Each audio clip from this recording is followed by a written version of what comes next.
आराम से बैठिए ना, आपकी टंकी पे जाके बैठेंगे। देखिए मैं कितने आराम से बैठी हूँ।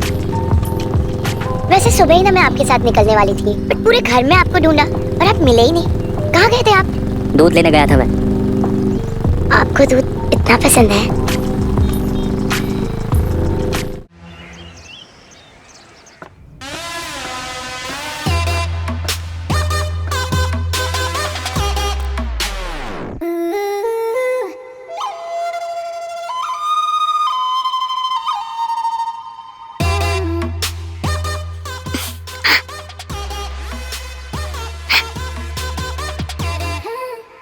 सुनिए तो, ओह मेरा कुछ सामान तुम्हारे पास पड़ा है,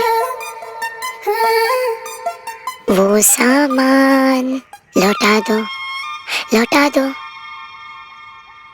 लौटा दीजिए ना।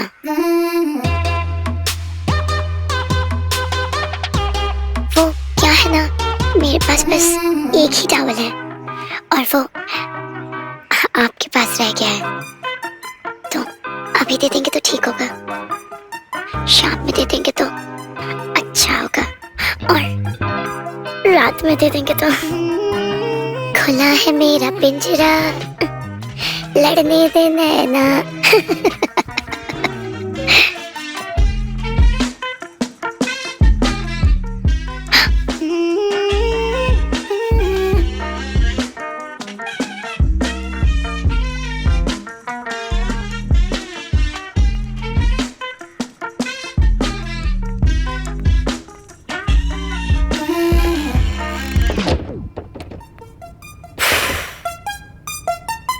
खुला है मेरा पिंजरा, यक। मरेगी प्रिया, तू मरेगी। इस घर से तेरी डोली का तो पता नहीं, अर्थी जरूर उठेगी।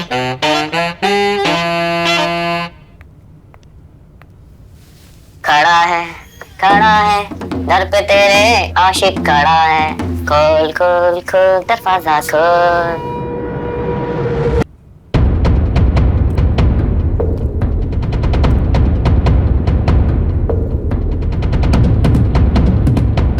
या थोड़ा सिंह भैया पिघल गए या ठरक।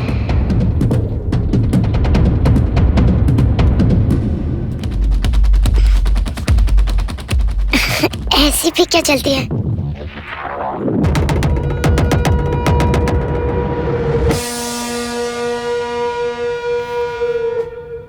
जल्दी तो करनी पड़ेगी ना, क्या पता कल तुम घर में रहो या फिर ना रहो। नहीं मेरा तो पता नहीं, लेकिन अगर मैंने तुम्हारी इस हरकत के बारे में धाड़ सिंह और पहलवान सिंह को बता दिया ना, तो तुम इस घर में नहीं रहोगे। डरा रही हो? बता रही हूँ, अगली बार कमरे में आने से पहले नॉक करके आना, वरना पहलवान भाइयों से कह के तुम्हें नॉकआउट करवा दूंगी। ज्वाला सिंह, हथौड़ा सिंह।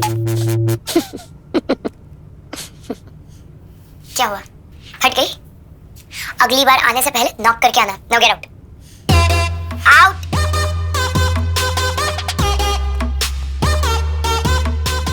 Nurse, nurse. जी बाबूजी, आई।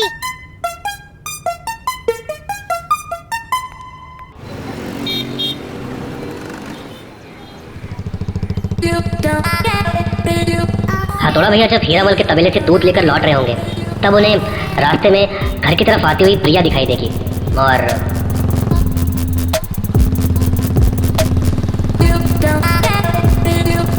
हथौड़ा जी, हथौड़ा जी, हथौड़ा जी। चुड़ैल ने पीछे से आवाज लगा दी।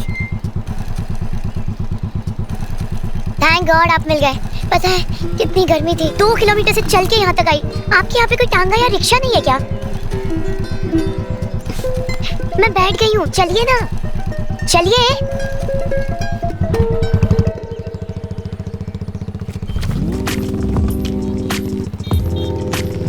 आराम से बैठिए ना, आपकी टंकी पे जाके बैठेंगे। देखिए मैं कितने आराम से बैठी हूँ। वैसे सुबह ही ना मैं आपके साथ निकलने वाली थी, बट पूरे घर में आपको ढूंढा और आप मिले ही नहीं। कहाँ गए थे आप? दूध लेने गया था मैं। आपको दूध इतना पसंद है? अरे वो बाबूजी की दवाइयाँ खत्म हो गई थी ना, तो मैं बस वही लेने चली आई। सोचा था कि आपके साथ ही निकलूंगी, पर आप कहीं दिखे ही नहीं। पर कोई बात नहीं, अभी आप मिल गए ना, आपके साथ बैठ गई।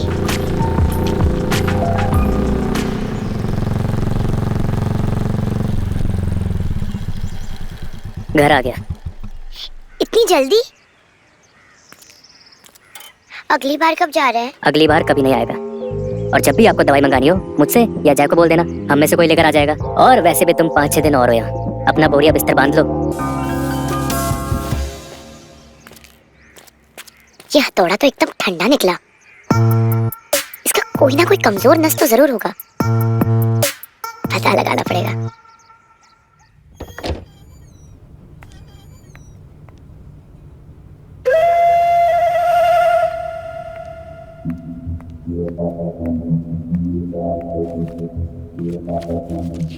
अभी तबीयत ठीक है आपकी?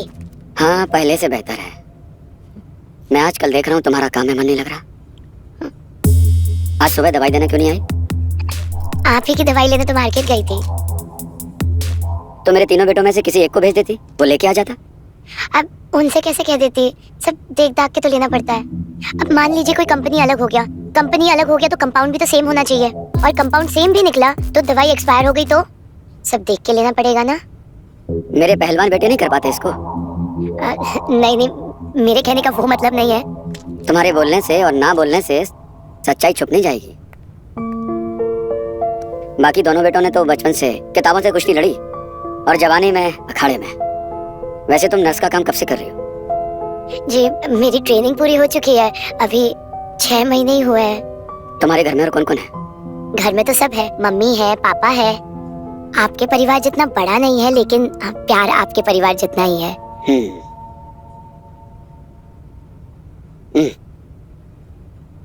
अरे बैठो, थोड़ी देर और बैठो, कुछ बातें करेंगे। आपके आराम करने का टाइम हो गया, चलिए आप लेटिए, आराम कीजिए। आप शाम को जब आऊंगी ना, फिर हम बहुत सारी बातें करेंगे, ठीक है? और हाँ, आपके कुश्ती के किस्से तो सभी से सुने, लेकिन शाम को जब आऊंगी तब आपके मुंह से सुनूंगी।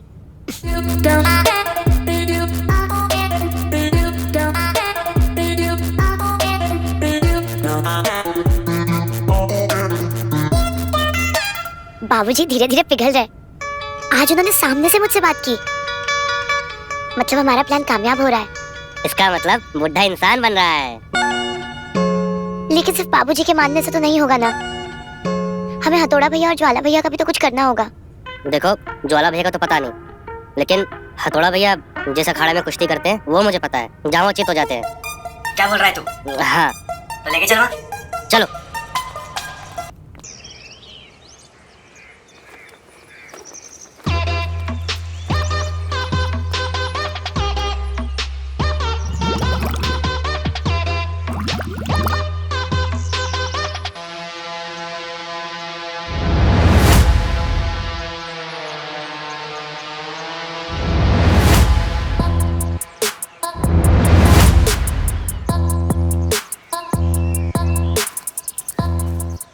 अरे आराम से थोड़ा भैया। वो क्या है ना, जब सच सामने आता है ना तो सांसें ऐसी अटक जाती है आदमी की। हमारी भी कल रात को ऐसी अटक गई थी। कौन है तू? मेरे घर के आगे क्यों पड़े हो? चोर हो क्या सालो? थोड़ा भैया चोर नहीं, चौकीदार है आपके राज के। राज? कौन सा राज? कैसा राज? कौन है थोड़ा? अरे हाँ थोड़ा भैया। अरे मैं कोई हथौड़ा भीम नहीं, मेरा नाम शेर है। भैया आपका सच सबके सामने आ चुका है, कम से कम अब तो सच बोल दीजिए। सच ही तो बोल रहा हूँ, अब क्या गीता पर हाथ रख के कसम खाऊं क्या? अच्छा, तो फिर अपनी बीवी की कसम खाकर कहिए कि आप हथौड़ा नहीं, आप शेर सिंह हैं। जिसको जो मानना है मानो, और नहीं मानना मत मानो। मेरा नाम शेर सिंह है, मैं तुम्हारा कोई हथौड़ा भैया नहीं। तो आप शेर सिंह हैं? अरे जय, जब भाई साहब बोल रहे हैं कि वो शेर सिंह है तो मान लेते ना वो शेर सिंह है। यार अरशद, एक बात बता, कोई आदमी अपना नाम झूठ क्यों बोलेगा? हाँ वही तो, Isn't this a miracle? देखो ना, वही शक्ल, वही कद काटी, वही डोले और तो वही मूछे। सही कह रही हैं आप, हम भी यही कहने वाले थे। जय, तूने बताया नहीं यार, बाबूजी एकदम जेरोक्स मशीन की तरह है, सेम टू सेम छाप दिया यार। अरे हमारा मतलब कि हथौड़ा भैया के बाबूजी, वो क्या है ना कि वो आपको देख के बहुत खुश होंगे। आप एकदम हुबहू हथौड़ा भैया लगते हैं। आप हमारे साथ चलिए ना। तो कहाँ? अरे वो इस शेर को उसके दहाड़ से मिलवाने, मतलब हमारे बाबूजी से मिलने दहाड़ सिंह जी से। वो आपको देखेंगे ना तो हैरान हो जाएंगे, और क्या पता कुछ भी हो जाए। चलिए ना। अरशद एक काम करते हैं, भाभी जी को ले चलते हैं साथ में। हाँ भाभी डर जाएंगे। अबे बाबूजी मर जाएंगे या फिर मुझे मार देंगे। ये सब कब और कैसे हुआ भैया? ये सब उस दंगल के दिन शुरू हुआ जिस दिन बाबूजी ने अपने वादे की जंजीर हमारे पाँव में बांध दी थी। ज्वाला भैया जब जब कुश्ती लड़ते थे जानवी उन्हें जरूर देखने आती थी। उस दिन भी जानवी ज्वाला भैया को ही देख रही थी। ज्वाला भैया और जानवी एक दूसरे को प्यार करते थे। अखाड़े के बाहर खड़ी जानवी अपनी नज़रों से ज्वाला भैया को चित करती थी और ज्वाला भैया अखाड़े में विरोधी पहलवान को चित कर देते थे। लेकिन उस दिन ज्वाला भैया अखाड़े के बाहर भी चित हुए और अंदर भी। हम ना बाबूजी के खिलाफ नहीं जा सकते हैं और हम बाबूजी का विरोध भी नहीं कर सकते क्योंकि ना बाबूजी से हम बहुत प्यार करते हैं। तो मुझसे प्यार नहीं करते? करते हैं लेकिन निभा नहीं सकते। आप हमें ना भूल जाइए, हम आपसे शादी नहीं कर सकते।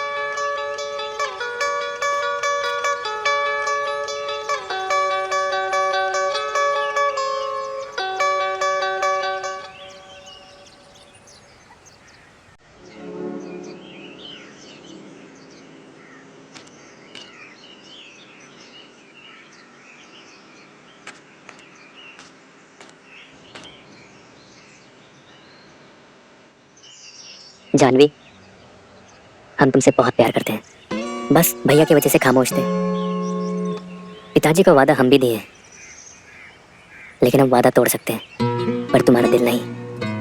हम तुमसे शादी करने के लिए तैयार हैं अगर तुमको कोई एतराज ना हो तो।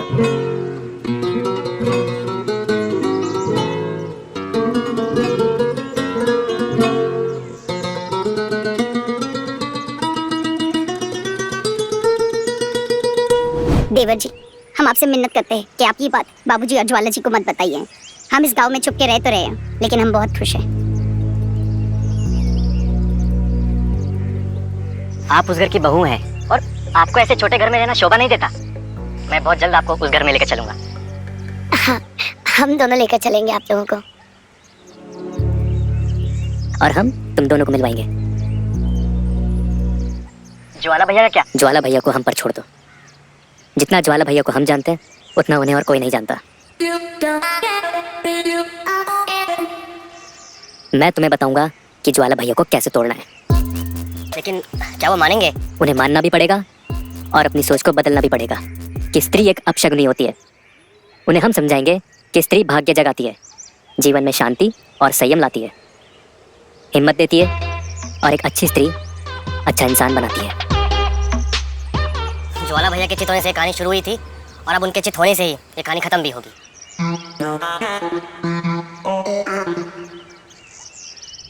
अरे बाप बोझ बन गया है या बाप से मन भर गया है? वो तो बेचारी कस्तूरी है जो इतना ख्याल रखती है। अगर तुम्हारे भरोसे रहता ना तो इस बिस्तर से अर्थी पर आ जाता। बाबूजी, ये आप क्या बोल रहे हैं बाबूजी? और क्या बोलूं? आज कस्तूरी नहीं आई तो ना खाना मिला ना दवाई। अरे चाचा, अरे कमबख्त, ये पैर है पत्थर नहीं। पैर दबाना भी नहीं आता और तू खड़ा खड़ा मेरा मुंह क्या देख रहा है? जा कस्तूरी बेटी का पता कर, कहाँ गई? वो बाबूजी आपकी दवाई लेने गई होगी। हो सकता है तूने उसे कुछ कह दिया हो, बुरा मान गई हो और बुरा मान के वो चली गई हो तो कुछ भी सकता है। बाबूजी, मैं ऐसा भला क्यों करूंगा? अरे बेटा, तेरा बाप हूँ, रग रग से वाकिफ हूँ। अब सफाई मत दे, जा कस्तूरी का पता लगा। अरे पैर दबाना भी नहीं आता, दर्द कम करने के बजाय और बढ़ा दिया।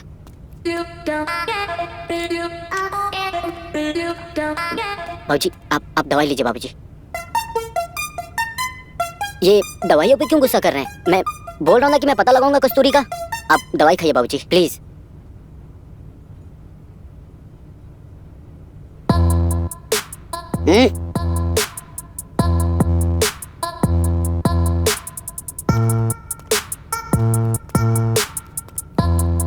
पता नहीं कैसे नालायक बेटे पैदा किए हमने।